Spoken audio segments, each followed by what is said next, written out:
So, Pacifist Thief is a challenge I created based off of the idea of a support style thief. And what it is just a dagger pistol daredevil with shadow arts instead of deadly arts. And it has no traits that deal damage and no utilities that deal damage. Just you can deal damage with your weapon skills. And the challenge is to try to win the game without dealing more than 10,000 damage in the match. So how that works is, you have to kind of rotate around the map without, killing things. You have to create situations for your teammates where they can kill the things, right? And normally as, a meta thief build, you want to be doing that already, but then you'd also, contribute damage. So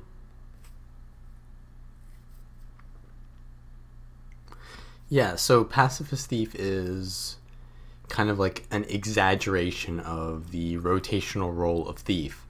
You need to rotate so well and make kind of like play conquest rather than deathmatch, because you don't really have any potential to deal damage. Now, of course, you can deal up to 10,000 damage, so you have the liberty of doing some damage like headshot, short bow 3 for cripple. Some of these things they'll be useful, right? But you don't want to use them too much, right? Or you're gonna go over the limit of 10,000, and that's kind of like it's like you lose the challenge. Obviously, I can go over 10,000 all I want, but it's like the point is to kind of think of the rotations purely. And obviously, you shouldn't be doing this at home because people are going to get mad at you. I'm a little bit more experienced, so I can pull it off.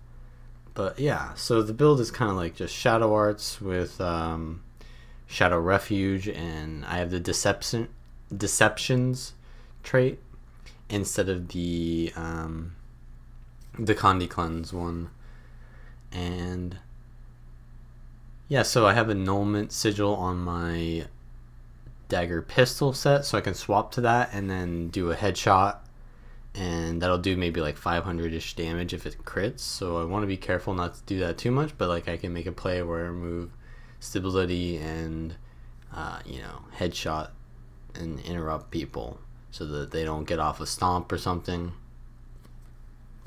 So immediately I go out the gate, and I'm looking to like slow people down, right? Because I can't really poke people down and get rid of cooldowns unless they try to kill me here, which is completely fine. So I bait some of them off from pushing our team into mid, and that's perfectly fine. But as I said, I can't really do much in mid, and I've already given them Bassy Venom, so I'm going to go immediately for a decap at their home node. And as you can see, they've already sent someone, I think, to our home node. Yeah, he's decapping it now. So it's an even fight in mid, technically. So they're losing it, but it's still even. So getting that full cap on far is completely fine. And now I'm going to go into mid and try to salvage what I can here. So I shadow step up the ledge and try to Bassy Venom the clones, but they immediately shatter. I'm gonna try and save this other necro here. I just immediately shadow refuge him, and the enemy team doesn't notice. So what I do is I steal the necro so I can get the fear, and that's useful because it doesn't deal damage, and I can use it to CC enemies and help my team. But they have a lot of damage here, and they're gonna chase me off, which is completely fine because I want them to waste their time because I can just run away. We do actually have the whole map as well. Even though they won the mid fight, we still have sides, and mid isn't fully theirs yet, so we can go there and stall that and prevent them from rotating out. So right here I steal to their necro. I still have the trickery traits, right? So I can interrupt people with steal, and I get the res as well. And then I interrupt the necro and get a Shadow Refuge stomp, which puts our team back in this fight. It's now I think it's it's like a 3v1 ish. Now it's a 3v2. So me getting there early helped us to outnumber this fight eventually. And now I don't think I can really do too much here. I should probably leave soon, but I can, pop some headshots in there if I really want to. And it looks like, our necro is just dying again, even though we so I have to go in and res this, but their Reaper has plenty of cleave, and I don't think I can res through that. So I'm gonna just stealth here, and I'm actually looking for a decap here. They don't really notice because I was in stealth, and I get the decap and prevent them from they're gonna have to rotate back in to win that node, right? And that they lose a lot of momentum because they have to go back and full cap that again. So while they're doing that, I can come into far and help my Mesmer by giving Bassi out, and just help to CC lock it, and they can do the damage. Now the Scourge is here, so I want to just survive on the node as long as I can, because I noticed that our Mesmer is pressured and he can't contest the node. So as soon as I know that I can't really do it any longer, I steal, and then I get out, and I notice that their Scourge is off the node, so I can help my Mesmer get that kill. Yeah, so I have headshot ready for their heal skill, but they are a Blood Scourge, so I know that they're going to probably resustain there. So I instead go for the decap, which once again stalls them from rotating into my team. And this is actually a 2v3 because our Mesmer is getting chased off the node while I was 1v2 on the node. So we can leave that immediately and sort of get this kill on the necro at mid. So there's 3 of them trying to rotate into mid.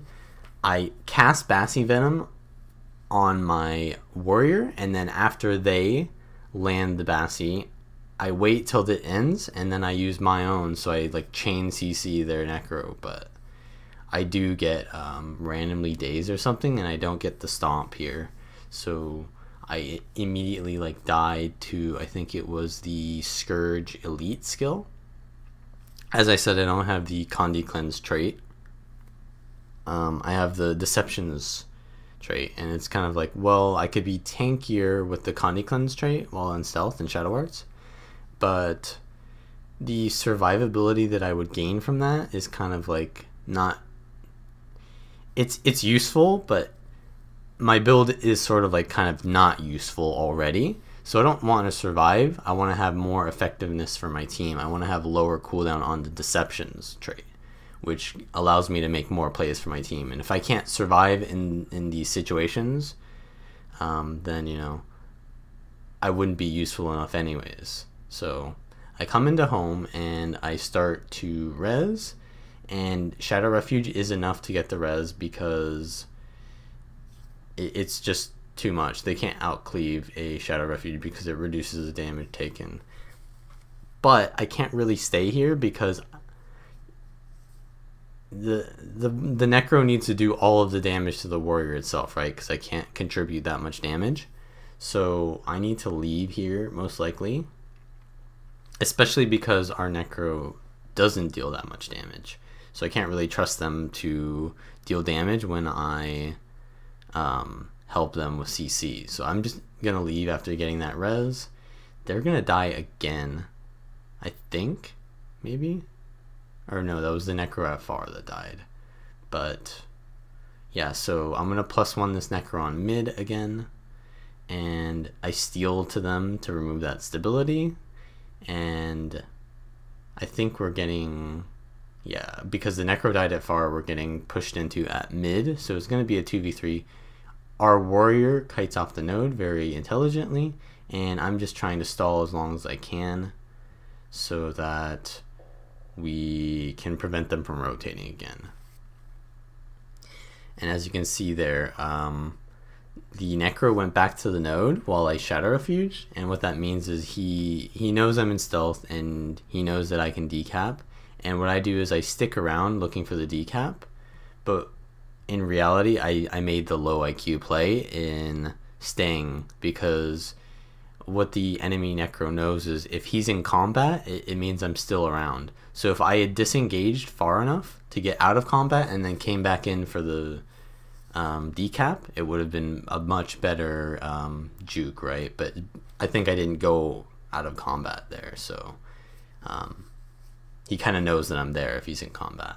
So yeah, I kind of wasted time there. I could have played that a little bit better, but I come to far and their Scourge is here chasing me, and as you can see there, I got corrupted on my blinding powder, which is really unlucky, but I do manage to land Shadow Refuge on myself at the last second, and I can reposition after Shadow Refuge ends and self-res because they don't know where I am, and yeah, I can self-res there, which is pretty nice. But that would have been another situation where having this survivability from the Connie Cleanse trait would be better, but you know, it was kind of also unlucky that I got, yeah, corrupted. And here, I don't even need to do damage to their Necro to get that stomp, but I could have Heartseekered there and done like 2 to 3k damage because I can afford to make plays, right? But we get a nice decap in a 2v2 there, and to stomp to rally my Mesmer, which is really nice. And now we can 2v1 this warrior, but I'm going to leave because, as I said, I can't really contribute much damage. And their Scourge is now coming in, so I'm going to try to prevent them from doing as much damage as I can. Once I have cooldowns, then I'm going to try to rotate and create more pressure on the map, which is going to be better than if I'd stayed in their fight. And right there, I get the decap. If I stall this node while I wait for my cooldowns, it's probably good. I do have my cooldowns up, so I could go to mid ideally right now. As you can see, I am. And then our warrior can stall the 1v1 on a neuted node rather than on the Ellie's node, right? Which gives them value rather than having the warrior sit in that 1v1 that's an unfavored situation. It's now on a neuted node, which is a very favored situation. And trying to follow, because we lost mid, and our Necros are really having an issue at home because they don't really know how to deal damage. So I'm just like, this is kind of like they're always 2v1ing our home node, even though like Necros destroy things and they should kill things very fast. They aren't, right? So what I decide here is, instead of try to 1v1 mid, which I can't really, even if I was playing a normal thief build, I wouldn't want to 1v1 a Necro because it would take too long. So what I do is I try to like get the kill at home in like a 4v1, because they're like 3v1ing already, and I have to alleviate my team from 3v1ing. As bad as that 3v1 is, 4v1ing is the best thing I can do, because it gets them out of their bad situation. That, you know, it's their fault that they're in it, right? But it's also my fault if I make a bad choice to try to 1v1 instead of to +1 that. And I help my warrior get out of the far node as he's peeling, and I get the decap as well when they chase him. That's another thing that you have to understand is, if your teammate is under pressure and they're kiting off the node, you can peel for them by standing on the node sometimes, because they have to choose between, you know, preventing you from getting the decap and killing your ally who's off the node. So that's another reason why it's always important to kite off the node as a player, because you make the enemy have to choose between the objective and killing you rather than getting both at the same time. And yeah, so here we're against Tempest Scourge. This is like an unwinnable matchup. I'm checking my damage there to see how much room I have to make plays. And we do get the beast, but they get decapped at home. As you can see, like, our necros are really dropping the ball right now, so I have to really, really risk it. You know, I'm getting really close to that 10k mark, and my life, I'm using my life as a resource too, to really create you know, tension. But yeah, they're okay. So I see the necro is 1v1ing our mesmer again, so I can +1 that very easily. The mesmer does the damage, and I can just, you know, CC it, just unlock it, and get the kill. And our warrior had to give up the node at far, which is, you know, he can't really do anything about it. And necros 2v1ing the warrior at home finally got the node. They didn't even get the kill, right? But still, they got the node. And what I use there is shortbow 3 to kind of slow down the mesmer before it gets into mid, so I can rotate to far. And this is actually probably not a good +1 because it's an LE, but I do remove the stability, and he gets on the node before we get the last tick of decap. And now the Scourge is here, so, or maybe it's the Reaper, so I can't really get the decap at this point. So I go back to middle, and all we need to do is not die. So I notice that the mesmer is dying, so I immediately Shadow Refuge, and I see that he's not going to die. So it was, even though I didn't need to be at mid because our Blood Scourge made the play of preventing that kill, it was definitely the winning play to go mid there, right? Because there's no potential of getting the decap at far unless I could maybe steal to the necro and then fear them off. That would have actually been good. But preventing the team from dying was the actual play, right? So going to mid was correct. And obviously I'm Shadow Arts build, so that's nice. So yeah, that's kind of like an exaggerated look at how rotations kind of work as Thief. So it's very interesting, the Pacifist Thief build, because in those situations, if I had, well, in a lot of those situations, my damage was irrelevant, right? So if I were to just play a normal build, a lot of those situations would actually, I would be worse, right? Because I wouldn't have as much sustain or support from my team. So it is kind of interesting. And even though I think that people shouldn't try this at home, it is interesting to understand how rotations work and use this like as an example of how conquest and rotations kind of work as Thief.